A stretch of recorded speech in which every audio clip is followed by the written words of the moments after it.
Pemirsa, jangan lupa subscribe channel official UTV, like dan nyalakan tombol notifikasi.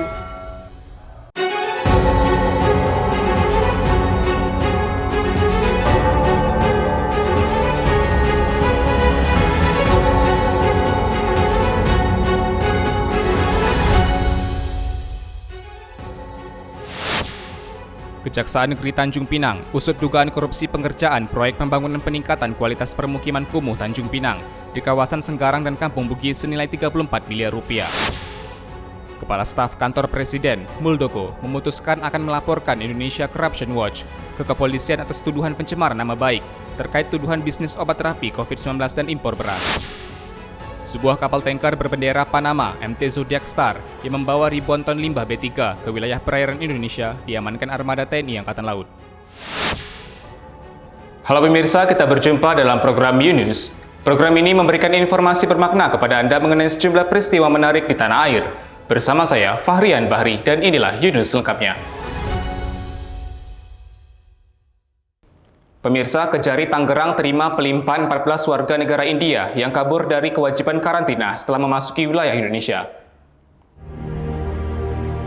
Penerbangan charter AirAsia KZ9882 yang masuk Indonesia dari Chennai, India tiba di Bandara Internasional Soekarno-Hatta pada 21 April lalu. Dari 132 penumpang yang terdata, terdapat 7 orang WNA India yang tidak mengikuti proses karantina. Ketujuh WN India ini dibantu 7 orang warga negara Indonesia dengan langsung mengantarkan WNA India langsung ke tempat tujuan masing-masing. Padahal di saat kedatangan tersebut, pemerintah menetapkan kebijakan wajib karantina selama 14 hari yang diberlakukan kepada seluruh orang yang melakukan perjalanan dari India ke Indonesia. Kejaksaan Negeri Kota Tangerang, Banten lantas menerima pemberkasan tahap kedua pada Selasa 31 Agustus. Terdapat 14 tersangka dalam pengusutan kasus ini, terdiri dari 7 WNA asal India dan 7 orang warga negara Indonesia. Seluruh tersangka didatangkan secara bergantian ke kantor Kejari Kota Tangerang, bersama barang bukti perkara berupa dokumen seperti paspor, visa, dan lainnya. Kepala Kejaksaan Negeri Kota Tangerang Idewa Gede Wirajana mengatakan, seluruh WNA asal India dibantu para tersangka WNI. Hal ini dilakukan tanpa melakukan karantina kesehatan selama 14 hari. Para tersangka telah dikenakan wajib lapor hingga masuk waktu persidangan. Terutama yang dari warga negara India, ketika telah tiba di Indonesia dari negaranya, mereka para tersangka tidak melakukan karantina kesehatan. Para tersangka dijerat pasal 93 Undang-Undang Nomor 6 Tahun 2018 tentang kekarantinaan kesehatan dengan ancaman hukuman 1 tahun kurungan penjara. Dari Tangerang, Banten, Kantor Berita Antara, UTV, mengabarkan. Saudara, beredarnya foto dan video yang menampilkan pasukan elit Taliban, Batalion Badri 313, membuat takjub netizen di media sosial Twitter. Dalam foto dan video tersebut, pasukan elit Batalion Badri 313 terlihat seperti pasukan militer terlatih, lengkap dengan persenjataan tempur yang canggih. Penampakan pasukan elit Taliban Batalion Badri 313 membuat netizen di media sosial takjub. Beda dengan pasukan biasa Taliban yang identik dengan sorban, rompi, dan senapan Kalashnikov buatan Rusia, aksi pasukan elit Batalion Badri 313 terlihat profesional, lengkap dengan seragam militer dan peralatan tempur canggih buatan Amerika. Selain dilengkapi dengan senjata serbu tercanggih M4 karabin buatan Colts Manufacturing Company Amerika Serikat, Batalion Badri 313 juga memiliki pesawat serang ringan, termasuk 35 helikopter Sikorsky UH-60 Black Hawk Amerika. Menurut sayap media Taliban, peralatan militer canggih tersebut merupakan hasil rampasan dari tentara Amerika Serikat. Nama Batalion Badri diambil dari Perang Badar di masa Nabi Muhammad pada abad ke-7 Masehi. Saat itu Nabi Muhammad memimpin pasukan dengan jumlah 313 orang. Penasihat Keamanan Nasional Gedung Putih Jake Sullivan menyebut, Amerika belum mendapatkan gambaran yang jelas terkait peralatan militer Amerika yang diklaim telah dirampas dan digunakan pasukan elit Batalion Badri 313. Sementara perwakilan khusus Perdana Menteri Inggris Sir Simon Gas mengatakan telah bertemu dengan Taliban dan sepakat peralatan militer canggih itu tidak digunakan untuk melancarkan serangan ke Eropa. Kava Bihi, UTV, mengabarkan. Pemirsa, Kejaksaan Negeri Tanjung Pinang usut dugaan korupsi pengerjaan proyek pembangunan peningkatan kualitas permukiman kumuh Kota Tanjung Pinang di kawasan Senggarang dan Kampung Bugis senilai 34 miliar rupiah. Kejaksaan Negeri Tanjung Pinang menaikkan perkara dugaan korupsi pengerjaan proyek pembangunan peningkatan kualitas permukiman kumuh Tanjung Pinang, Kepulauan Riau ke tahap penyidikan. Peningkatan kawasan ya di Senggarang, Kampung Bugis tahun anggaran 2020 ya. Jadi berdasarkan hasil penyelidikan, maka perkara ini kita naikkan menjadi penyidikan. Pemerintah pusat melalui Kementerian Pekerjaan Umum dan Perumahan Rakyat menggelontorkan anggaran pendapatan belanja negara tahun 2020 sebesar 34 miliar rupiah untuk pembangunan fisik seperti jembatan dan lainnya. Namun pengerjaan proyek yang dibenangkan PT Rian Tama Citra Karya Abadi ini tak kunjung selesai dan diduga tidak sesuai dengan spesifikasi yang telah ditentukan, sementara pengerjaannya telah dibayarkan.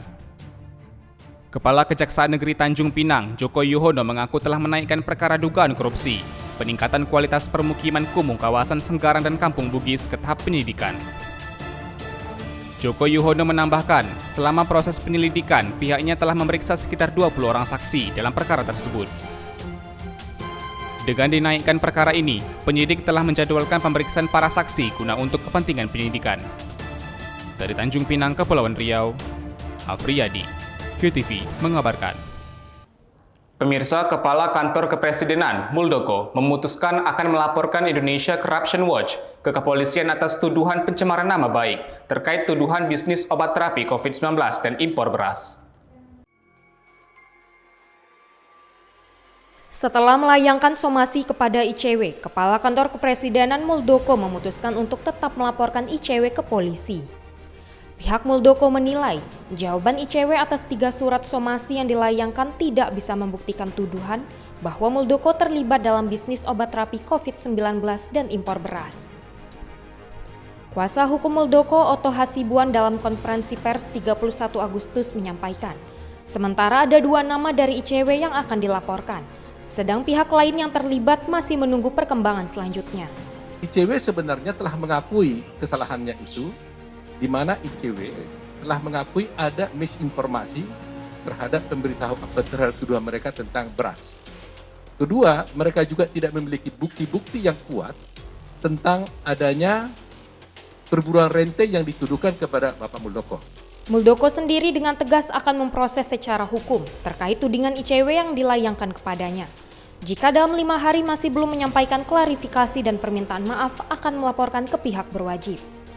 Tidak menunjukkan itikat baiknya untuk mengklarifikasi dengan baik dan minta maaf. Teman-teman sekalian, dengan dasar seperti itu,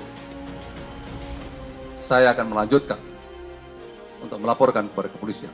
Sebelumnya pihak Muldoko sudah 3 kali melayangkan somasi dan ICW juga sudah menjawab 3 surat somasi tersebut. Namun kuasa hukum Muldoko menilai ICW tidak bisa membuktikan tuduhan atas kliennya tersebut. Dari Jakarta, Kantor Berita Antara, UTV mengabarkan. Pemirsa, Direktorat Kriminal Khusus Polda Kepulauan Riau mengamankan 3 tersangka yang terlibat dalam kasus pencucian uang di Kabupaten Karimun, Kepulauan Riau. Kabid Humas Polda Kepri, Kombes Pol Hari Goldenheart mengatakan, kasus pencucian uang di Karimun terungkap dari pengembangan kasus Kepala BSM Karimun dengan inisial TR pada tahun 2017 lalu. Setelah dilakukan pengembangan, diketahui keterlibatan para pelaku lain, yakni FD dan RS serta H merupakan nasabah Bank Mandiri Syariah Karimun. Karena takut menggunakan namanya sebagai kreditur, para pelaku mengajukan kredit dengan menggunakan data para karyawan dan orang kenalan para pelaku. Hingga pengungkapan kasus pencucian uang itu diketahui, para pelaku telah mengambil uang sebesar 7,9 miliar rupiah.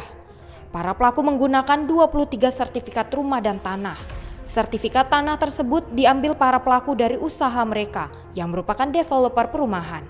Menggunakan identitas karyawannya berjumlah 56 orang. Kerugiannya berapa? Kerugiannya total ada 7,8 miliar atau 7,8 hampir 7,9 miliar ya. Kemudian barang bukti yang disita apa? Ada 23 sertifikat tanah dan rumah. Salah seorang pelaku FD mengatakan, pengajuan kredit fiktif merupakan ide mantan kepala BSM Karimun yang saat itu tengah menjalani hukuman 8 tahun penjara. FD mengatakan, pinjaman yang diajukan itu nantinya digunakan untuk pembangunan perumahan yang dikelola developernya. Memang BSM yang minta untuk uang itu sebagian besar dikembalikan untuk BSM, angsuran BSM sendiri. Berarti memang kesepakatan kepala cabang, Bu ya? Ya, jadi mereka kepala cabang yang minta kami untuk melakukan pinjaman untuk menyelesaikan angsuran sebelumnya. Jadi dana itu sebagian besar dikembalikan ke BSM lagi. Dari Batam, Kepulauan Riau, Alamuddin, UTV mengabarkan. Saudara, sebuah kapal tanker berbendera Panama, MT Zodiac Star, yang membawa ribuan ton limbah B3 ke wilayah perairan Indonesia, diamankan armada TNI Angkatan Laut. TNI Angkatan Laut berhasil mengamankan kapal tanker Zodiac Star berbendera Panama yang masuk ke wilayah Indonesia secara ilegal tanpa dokumen resmi. Saat diperiksa, petugas menemukan ribuan ton limbah B3 yang diduga akan dibuang ke perairan laut Indonesia. Panglima Komando Armada 1, Laksamana Muda TNI Al-Arsyad Abdullah mengatakan, penangkapan kapal berawal dari laporan keberadaan kapal yang masuk wilayah perairan Indonesia tanpa dokumen yang sah. Atas laporan tersebut, pihaknya langsung menerjunkan kapal Angkatan Laut Dila 1457 untuk melakukan pengejaran di kawasan perairan Berakit. Setelah kapal diamankan, pihaknya menemukan 4.600 ton limbah B3 di lambung kapal. Kita telah menangkap satu kapal motor tanker yaitu disebut MT Zodiac. Kapal tersebut kita curigai sedang membawa minyak ilegal.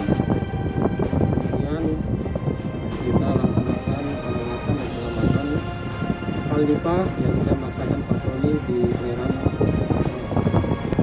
Setelah dilaksanakan pemeriksaan, terdapat bukti awal kapal tersebut melanggar undang-undang pelayaran karena melaksanakan pelayaran tanpa port clearance. Arsyad menyebut, saat ini pihaknya mengamankan 1 nahkoda kapal dan 17 ABK berwarga negara Indonesia, serta 1 ABK berwarga negara Malaysia. Mereka disangkakan melanggar Undang-Undang Nomor 17 Tahun 2008 tentang pelayaran. Dari Batam, Kepulauan Riau, Engesti Pedro, UTV mengabarkan. Saudara, warna menara masjid yang dibangun oleh Badan Pengusahaan Batam di Bandara Hang Nadiem menuai kritik dari kalangan mahasiswa. Mahasiswa Kota Batam yang tergabung dalam Pergerakan Mahasiswa Islam Indonesia mengkritisi pilihan warna kubah Masjid Bandara Hang Nadiem karena dinilai mengambil identitas warna Partai Nasional Demokrat Nasdem. Ketua Pergerakan Mahasiswa Islam Indonesia Kota Batam Fahru Rozi menyayangkan pemilihan warna untuk menara masjid yang dibangun BP Batam di wilayah Bandara Hang Nadiem ini. Pemilihan warna dinilai syarat makna yang menjurus kepada identitas partai. Pembangunan masjid yang menghabiskan anggaran 39,9 miliar rupiah tersebut dianggap keluar dari side plan awal dan bernuansa politis. Mengingat Ketua BP Batam dan Wali Kota Batam Muhammad Rudi saat ini menjabat sebagai Ketua DPW Partai Nasdem. Dirinya juga berharap warna menara masjid biru tua bergaris kuning itu diganti dengan warna netral yang memiliki nilai khas Melayu. Kecurigaan kami bahwa ternyata pembangunan masjid dengan pagu anggaran 3,9 miliar tersebut keluar dari sketsa atau perencanaan awal yang ditetapkan, yaitu sekarang dengan pembangunan corak warna biru kuning atau warna partai yang dipimpin oleh Wali Kota Batam. Baru setengah jadi sudah terlihat warna yang sangat mencolok tersebut. Dari Kota Batam, Kepulauan Riau, Alamuddin, UTV mengabarkan. Saudara, Badan Pemelihara Keamanan Bahar Kam Polri gagalkan aksi pencurian ikan yang dilakukan kapal berbendera Vietnam di perairan Natuna, Kepulauan Riau. 4 kapal ikan asing berbendera Vietnam diamankan kapal polisi Bisma 8001 di perairan Natuna, Kepulauan Riau, Selasa 31 Agustus. Keempat kapal ini mengelabui petugas dengan beraksi pada malam hari dan kembali ke negara asal menjelang subuh. Modus operandi yang terbaca oleh para petugas patroli membuat para nelayan Vietnam itu berhasil diamankan tanpa perlawanan. Keempat kapal ikan langsung ditarik ke Batam bersama dengan 36 anak buah kapal serta 4 orang nahkodanya. Seluruhnya akan diproses penyidikan yang langsung dilimpahkan kepada pengawasan sumber daya kelautan dan perikanan. Ini menunjukkan komitmen kami bahwa kami siap untuk mengamankan wilayah laut. Hingga langkah-langkah berikutnya tadi sudah kami diskusikan akan dilakukan secara bersama-sama, berkolaborasi.